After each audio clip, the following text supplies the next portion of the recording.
गजेंद्र सिंह शेखावत ने राजस्थान के सीएम द्वारा अपने मंत्री गजेंद्र सिंह हुड्डा को बर्खास्त करने पर जमकर पलटवार किया। राजेंद्र सिंह हुड्डा के बयान का समर्थन करते हुए उन्होंने सरकार के इस कदम को गलत ठहराया। केंद्रीय मंत्री ने सीएम अशोक गहलोत पर तंज कसते हुए कहा कि राजस्थान में महिलाओं की सुरक्षा की बात करने वाले सुरक्षित नहीं है। देखिए, मेरी सारी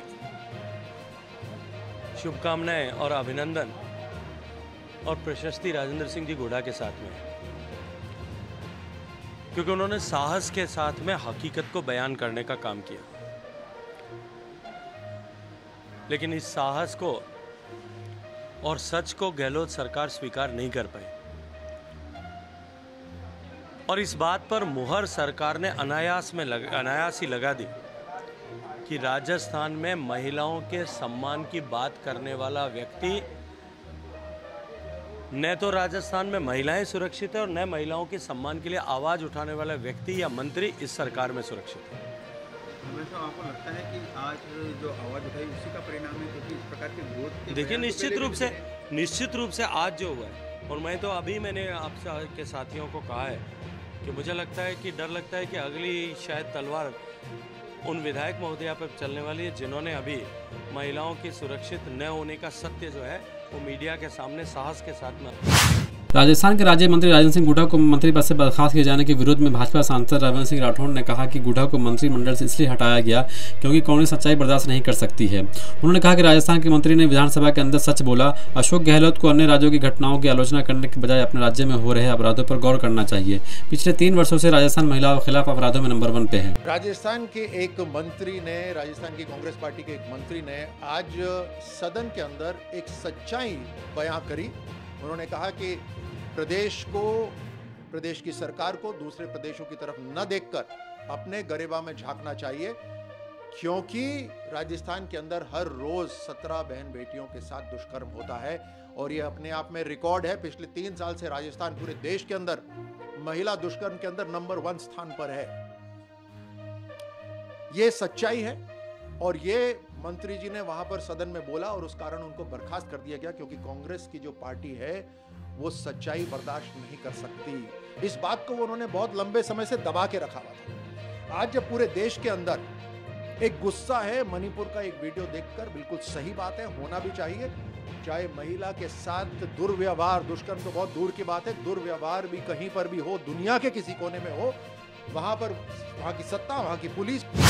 बिहार के मुजफ्फरपुर में शुक्रवार को जमीन कारोबारी आशुतोष शाही और उनके एक बॉडीगार्ड की अज्ञात अपराधियों ने गोली मारकर हत्या कर दी। गोलीबारी की घटना आशुतोष शाही के बॉडीगार्ड और वकील घायल हो गए।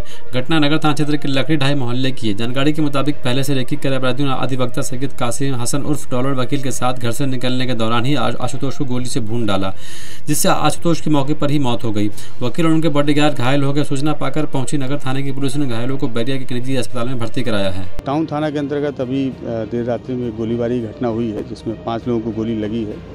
2 लोगों की मृत्यु जिसमें हो गई है, जिसमें से एक प्रॉपर्टी डीलर हैं आशुतोष शाही जी, उनकी डेथ हुई है और उनके एक अंगरक्षक हैं, निजी अंगरक्षक हैं, उनकी भी मृत्यु हुई है। बाकी के लोग अभी इलाजरत हैं और यहाँ पे पुलिस टीम कैंप कर रही है और जो भी संभावित जगह हैं, जो भी संभावित व्यक्ति हैं, वहाँ पर छापेमारी कार्रवाई चल रही है।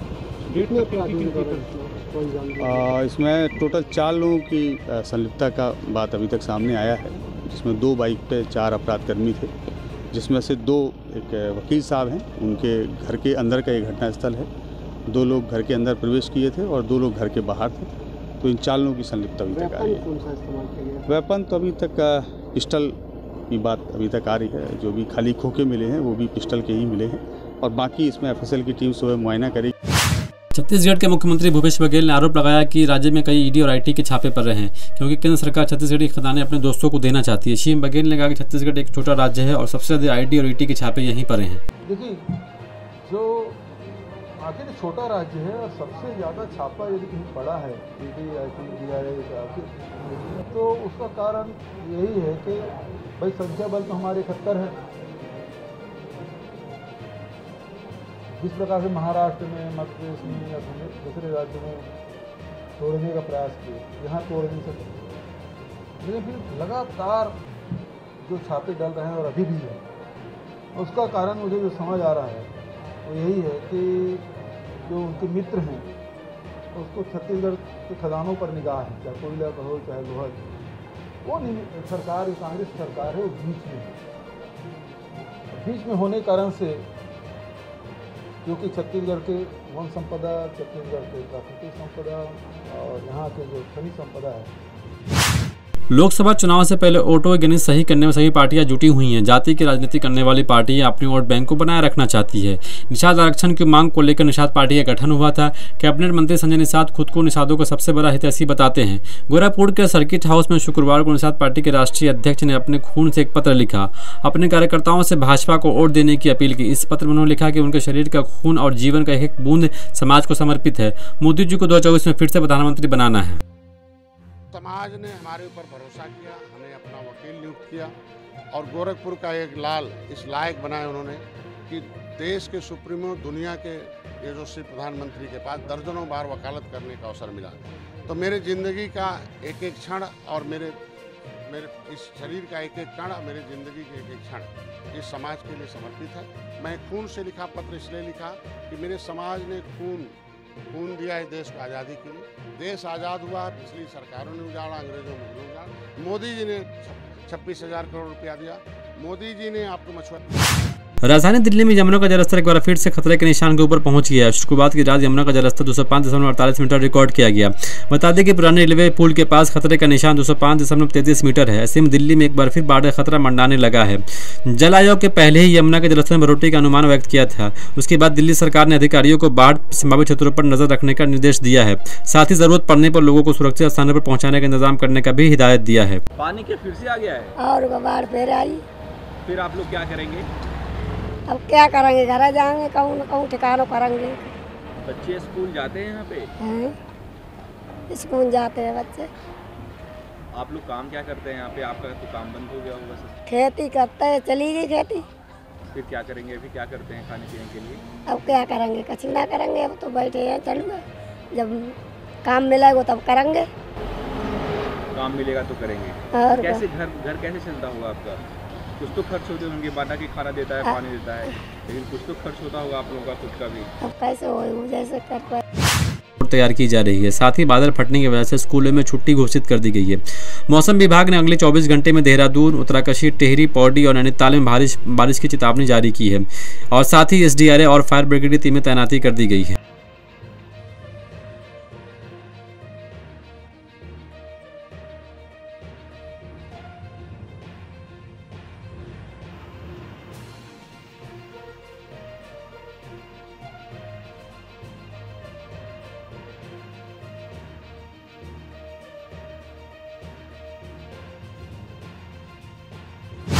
हिमाचल प्रदेश के मुख्यमंत्री सुखविंदर सिंह सुक्खू ने 21 जुलाई को शिमला में केंद्रीय अंतर मंत्रालय टीम के साथ समीक्षा बैठक की।